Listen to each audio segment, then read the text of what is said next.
Hey, what's up, folks? Welcome to the last minute betting show before the weekend. Weekend wins. Oh, yeah, and that's why we got Randall here. We moved Randall up top. Did you see that? I believe. We moved you down to the bottom because Randall is 9-0 in morning coffee picks, and all he wants me to do is go, I'm not worthy. I'm not worthy. You know, I'm hearing it every day, man. Holy cow. Right here, Bob. Tonight, baby. We need it. Discord link is below. Get in that where you can see that shirt, the Billikens. Randall's a big St. Louis U fan. Tonight, yes. Tonight he is. Yeah. And yes, get in on everything that we're doing here. Like and subscribe. We got bets, and we've got more bets and more picks and more money for you to make. Randall's here joining us because it's college basketball season. There is no NHL this week. There's not a big slate. Well, there's an okay slate of NBA games, but we're getting into college basketball even heavier.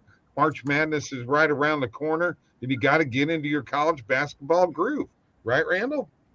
Yeah, but I'll tell you what. I know a lot of people. I've gotten so many DMs today and emails about, what's your lock of the night in college hoops and this and that. And I'll tell you, there's never a lock in sports betting. Now, you can obviously, Bob, you can back up your S10 and you can fill it up and bet what you want, but there's just never locks in sports betting, and certainly not college basketball. And to be brutally honest with you, I won't be surprised if SLU wins the streak tonight.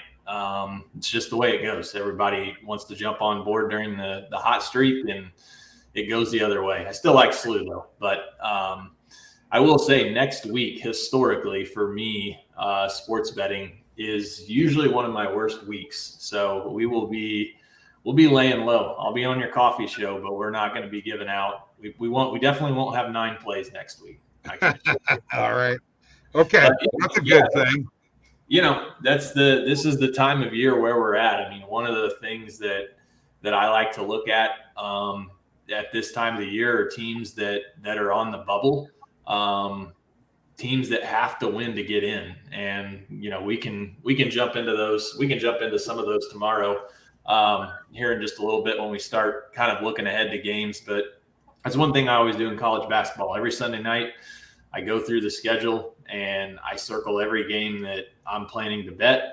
And pretty much for me, I mean, I would say that the line is pretty irrelevant. I'm basically picking the winner in that game. Very rarely do I think that the team I'm taking, especially if they're an underdog, I think they all have a chance to win if I'm on the dogs. So I did want to point out also, had someone ask me today on Twitter why I was on SLU tonight when Alex posted that he was on VCU money line right. About 3:30 this afternoon. And to that point, lines move all day long. SLU was actually an EV play this morning. Early on. I saw it on the EV page actually when I was doing a call, and now, VCU became an EV play. So lines move all throughout the day. And with the EV betting, I mean, the goal is to beat the closing line 50% of the time. And, long-term, you're going to be profit. We bet SLU at -2, -2.5. It's now 3.5. If you bet VCU this morning at +120, it's now +140. So you took a bad bet on VCU this morning. You took a good bet on SLU, and then the reverse is the same. If you go to bet SLU now, it's a bad bet when you could have had 2.5. So lines are always moving. It doesn't mean that OddsJam is contradicting. I'm not contradicting OddsJam.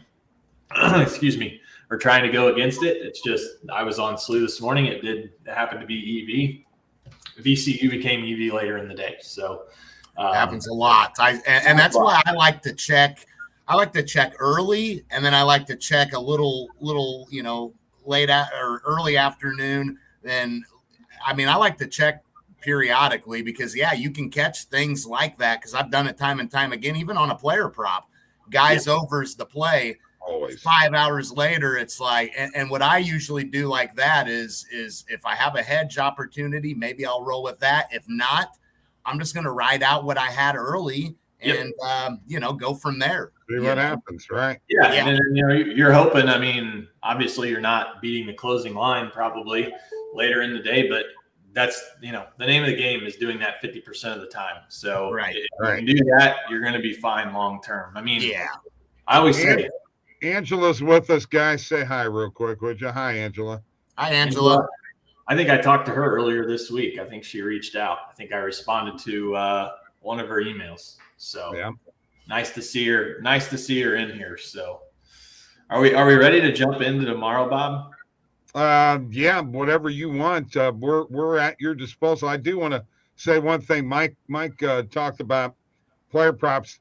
There are many times that the over is there and the coffee show, and by the time we get to this show, no matter what the play is, rebounds, assists, the under is there, or vice versa. It happens every single day.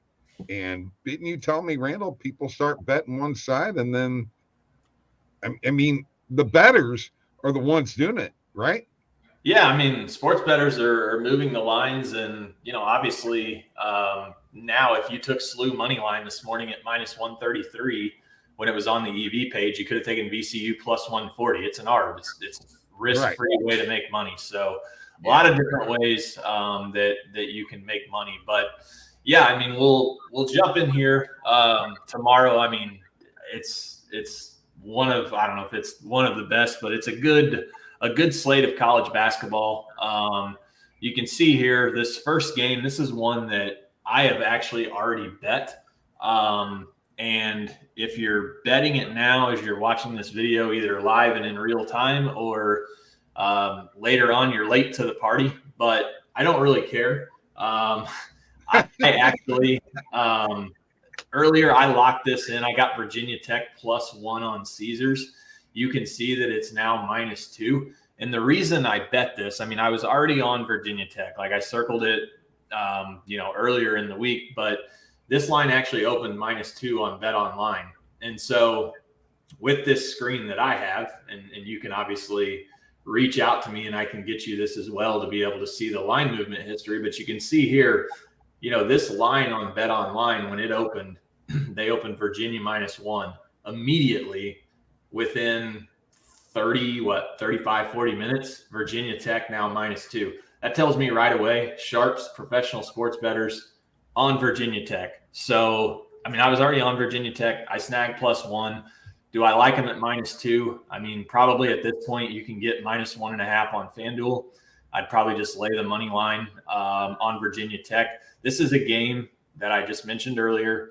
Right. It fits it. I mean, Virginia Tech's, if they win this game, they're in the tournament. It's just that simple. Ranked Virginia coming to town. So on Virginia Tech here, and I mentioned this the other night, actually, what did I say?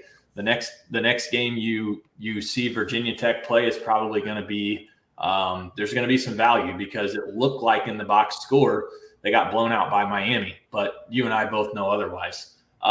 So Virginia Tech tomorrow, I'm already on it. If you're not, do you have Bet Rivers blocked out because they have them at -1?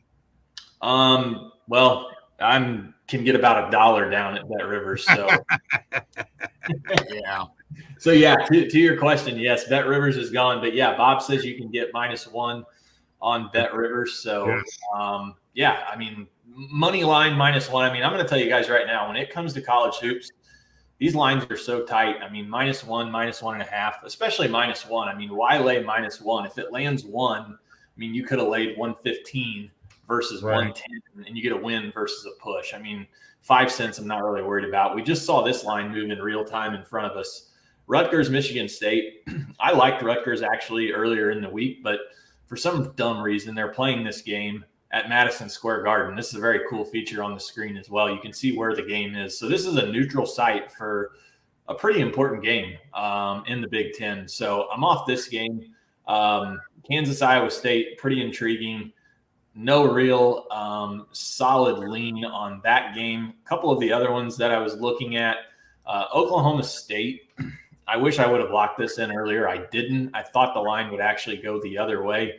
This is another game, Oklahoma State. They need to win to really kind of solidify a spot in the tournament. This line opened Oklahoma State -1. It's now 3. I mean, you can see BetOnline has this 3, probably moving to 3.5. I'm not going to bet this game now. The value is completely gone with this line. If anything, I'll try to live play Oklahoma State, but I did like Oklahoma State. And I mean, as you can see, that is definitely the right side. We'll see BetOnline, see what they open this at. BetOnline opened Oklahoma State -1, as I said. Within about 30 minutes, it was quickly moved to -3. So tons of sharp action on Oklahoma State. So we'll not be playing that game. That was one that I had circled. Was really looking forward to playing it, but just can't go there. UAB is an interesting game. They just had that upset win against Florida Atlantic. I think this line's probably a tad too high, but I'm not fading UAB. But that is another angle I look at. Teams who beat ranked teams, looking at them the next game. Let's see here. Texas and K-State. Kind of like Texas in this spot. If you remember Kansas State, I think they beat them like 110-94 down in Texas earlier in the year. I mean, K-State just took it to them. Yeah. I think K-State's very overvalued. I can't believe that this line is only -1. It looks like it opened 1. BetOnline, another sharp book. I mean, they're not coming off of it. If anything, they're telling you here there was a little action on Texas. They moved it to +115. So I would lean Texas there, not betting it. One that I did lock in, and I'm going to tell you right now, if you haven't, you need to go do it, is Indiana +1.5 against Purdue. I already bet that. I was able to snag +1.5 actually on Caesars. You can see Caesars is now -1 for Purdue. So that line moved. It just moved a half a point, but you need to go bet that if you're planning on betting Indiana. I actually fully expect that game to go Indiana -1, maybe a pick, but I think Indiana ends up being favored in this game. Like Indiana a lot there. Alabama and LSU. Bob, you and I talked about this one the other day. Interesting game. Bama was -14.5 a couple of weeks ago. They beat LSU by close to 40, I think. I don't really understand this line. Tennessee was 14.5 to LSU last weekend. They ended up covering that spread at LSU fairly easily. This line seems very, very short to me. We can look at the BetOnline. Looks like they opened this line at 13. So no real action. I mean, you can snag 12.5 on PointsBet. I mean, I'll just be honest. I don't know that. I don't know how LSU keeps this close. I mean, this is not a game that if LSU wins, they're in the tournament. They've been awful all year long. So you can't just say, oh, if they win, they're in because, you know, Bama's ranked number 3 or number 4. I mean, LSU's a bad team. They don't have the resume to go with it. So no real feel there. Probably looking to fade your Tigers tomorrow. Not going to bet this game, but I do think there's some value in Mississippi State in this particular spot. A couple other games we'll touch on, and then I'll stop yakking because I know you're probably tired of hearing me talk, Bob. Texas A&M and Georgia. I will be on this game. It doesn't look like we have a line in any of the sports books, so I'll wait for this to pop. But I'm going to be on A&M -11.5 here. You might be able to snag a 10.5 or an 11 at one of these onshore books. But love Texas A&M in this spot. Just lost to Arkansas. I believe it was 81-70 earlier this week. They need to keep winning. Texas A&M is probably tournament bound, but they cannot afford a loss here to Georgia, and they really probably need a statement win. Georgia's horrible. So like A&M a lot in this spot. Kentucky, Florida, pretty interesting game. I wish I would have actually bet this one earlier when the line opened. Kentucky opened 3.5. Florida off of their win against Tennessee. That's an absolute auto fade for me. But as you can see, that line's now 4.5, 5.5. So all the value is gone there. We'll take a look and see. BetOnline, they opened at 4.5, quickly moved to Kentucky -5, 5.5. So sharps are definitely on Kentucky in that game. And I mean, that is the right side if you're going to play it. last game here, I'm going to tell you right now, I actually had St. Mary's circled as a play. I saw this line come out, and I almost fell out of the chair I was sitting in. St. Mary's -4.5 on DraftKings and FanDuel. It looks like you can see Bet Online has this line 3. They opened it at 3. It moved to 4, so a little bit of sharp action on St. Mary's. 4, way too high. Kicked it back to 3.5, kicked it back to 3. Now it looks like they're sitting on 3.5. And so if you can grab Gonzaga right now, +4.5, I mean, I always hate to go against – I hate going against what I say early in the week, but that's just an insane number to me. Gonzaga +4.5 at St. Mary's. A lot of value there. I'm not going to personally bet it again because I was on St. Mary's, and I refuse to go against kind of my initial opinion. But a lot of value there on Gonzaga +4.5. Okay, I'm done. That was a lot of stuff. All right, that's the end of the show, folks. We'll see you. Hey, better be paying attention. UAB money line last night was a fairly easy one, honestly. Oh, I'm paying attention. I want to know what are you betting? What are you actually betting? Give me. So what have I bet? So I'm on Purdue. I already locked that in. Okay. Or no, oh my gosh, I just said Purdue. Indiana. I'm on Indiana. That's Indiana, not a good thing. I'm on Indiana. I locked that in already, and then I already locked in Virginia Tech. Those are my 2 plays that I bet. Okay. And honestly, that may be it. I really was looking forward to betting Oklahoma State. I'm not going to lay a bad number. You cannot lay bad numbers in college basketball this time of the year. The other one I'm betting is Texas A&M, but I don't have a line yet. So definitely betting on Texas A&M. I'm leaning heavily towards Alabama, man. That LSU team is terrible. Yeah, I mean Alabama. I mean it's one of those games. You got to remember though. This is the thing with Bama. They just won by 57. I mean, do you really? It's just tough. I know. Baton Rouge is a tough place to play. I mean, that place will be cranked up tomorrow. Now, does it matter? I mean, I don't know. Can LSU knock down enough shots to stay in the game, and can they defend Bama? I mean, I don't know. I watched Bama play live. Their defense is pretty solid. Definitely underrated.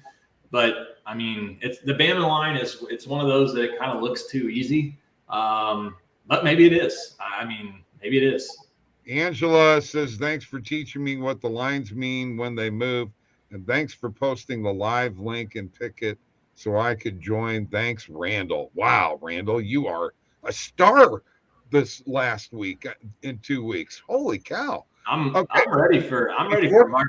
I'm ready for March Madness, man. We got to get before you leave. Okay.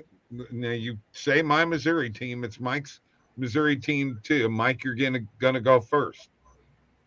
Does Missouri make the tournament? Yes. I think we all agree that they're going to make the tournament, right?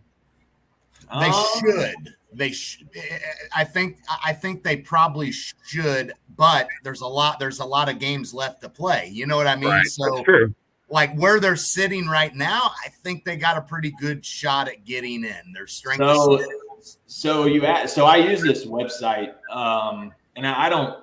I mean, you can obviously go and look at Joe Lunardi, and you can see who he has, and that's all fine, well, and wonderful. But it's just team rankings, and it's their version of bracketology. And the only reason I like it is because they actually give you the percentage of what the team is expected. And actually, right now they have Missouri as the first team out, but they have them with a 48% chance to make the tournament. So. Right.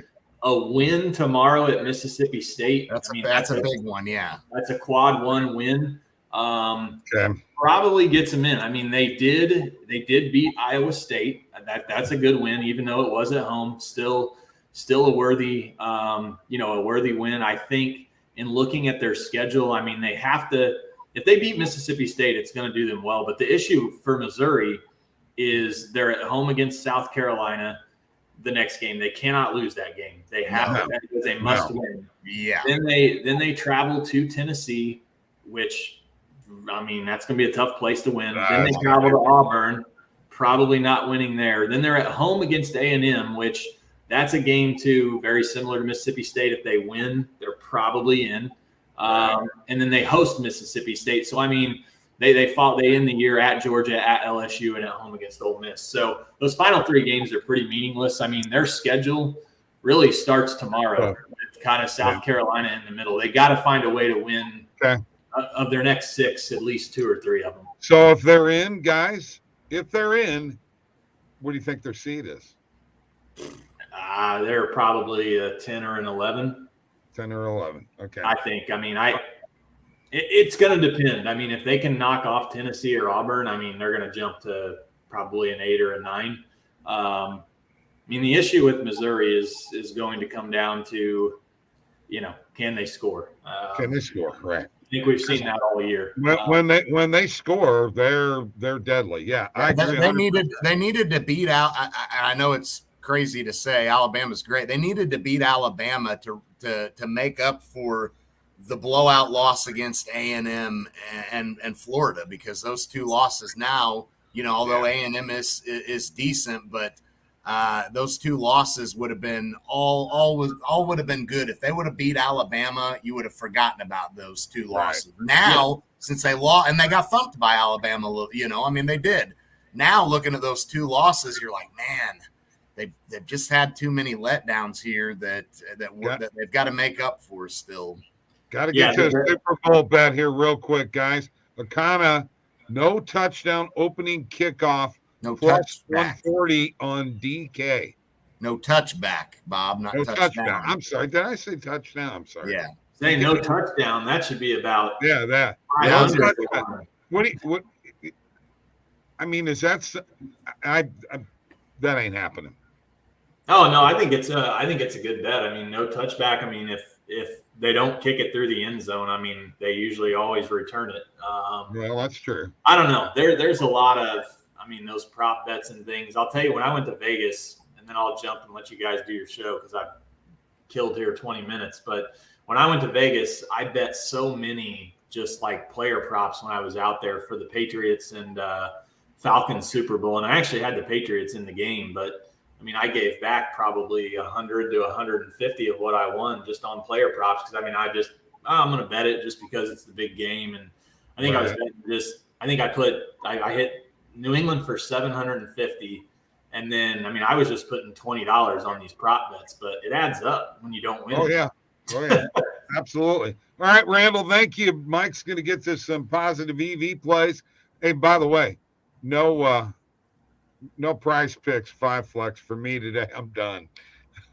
Why? Last night killed me. Did it?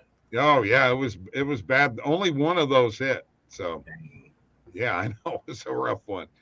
It's okay. Besides, we're short on time anyway. So go do your positive EV plays, and then we'll get out of here. Yeah, let's just see what's out here last minute. I've got a lot in the bet tracker. I will share. DeAndre Hunter under 15.5 points. Let's see if there's this is one I hit. Yeah, this one still looks good. Minus 115 on BetMGM. You can see what everywhere prices this at. FanDuel's got it really juiced at minus 154 to the under. Pinnacle at minus 139. Caesars at minus 131. So pretty good value on that one still. I like that one. And then I hit the Ottawa play. Ottawa, Precious Ottawa, minus 105 under 14.5 player points.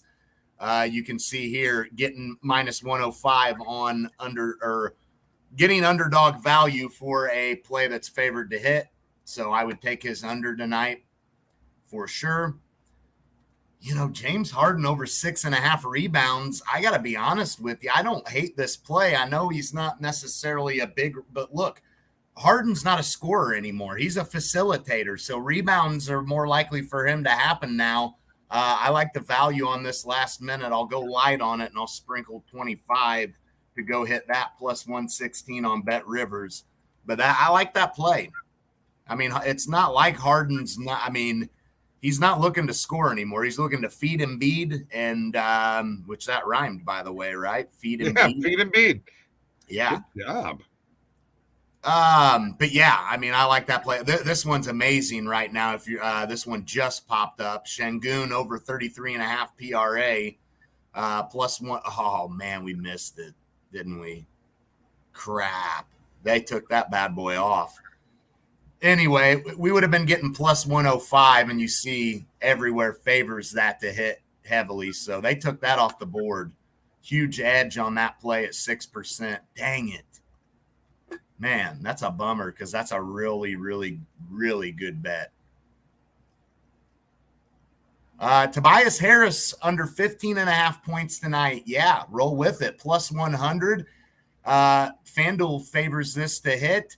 Bet Rivers and Barstool slightly favoring the under to hit. They're definitely not offering. They're close in price on the over and under, whereas PointsBet's got +100 to the under, -130 to the over. That is insane there. So we will definitely go after that one. And above that is an Eric Gordon play that looks good.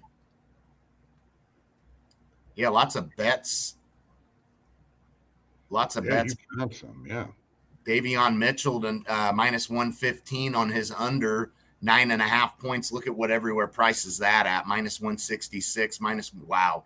Go smash that on Caesars now. Yeah, that's a solid play.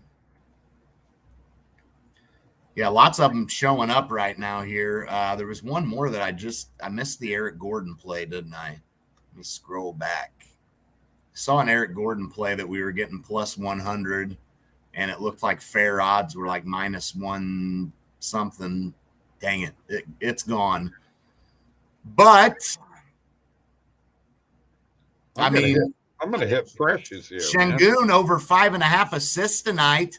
It might, and that one's gone. Dang it, man! Even at -108, I think I'd still roll with it though. Yeah, let's roll with it still. -108 on FanDuel. We saw there was an over on his PRA that disappeared, that huge play that we missed. So it's obvious that lines are ripping towards his over tonight, and we're getting -108 on that on FanDuel. So I would lock that one in for sure, even at -108. Okay.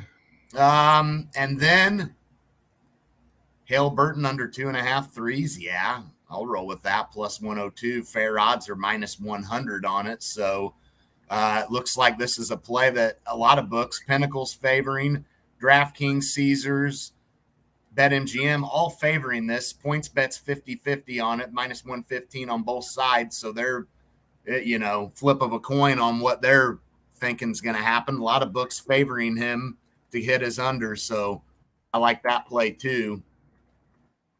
Getting plus odds on that. Cannot beat that. That'll make up for that Şengün play a little bit, maybe. Not, some. We missed that one. Nothing you can do, though. Yeah, man, there's a lot still out here. There's a lot. This Monty Morris play under 17.5 PRA is +100, and 2 other books are favoring this to hit. So that one's pretty darn good. Just a lot of bets popping up here last minute, and we're going to go after every single one of them, Bob. If y'all are watching, there are a lot. There's that Eric Gordon play. Okay.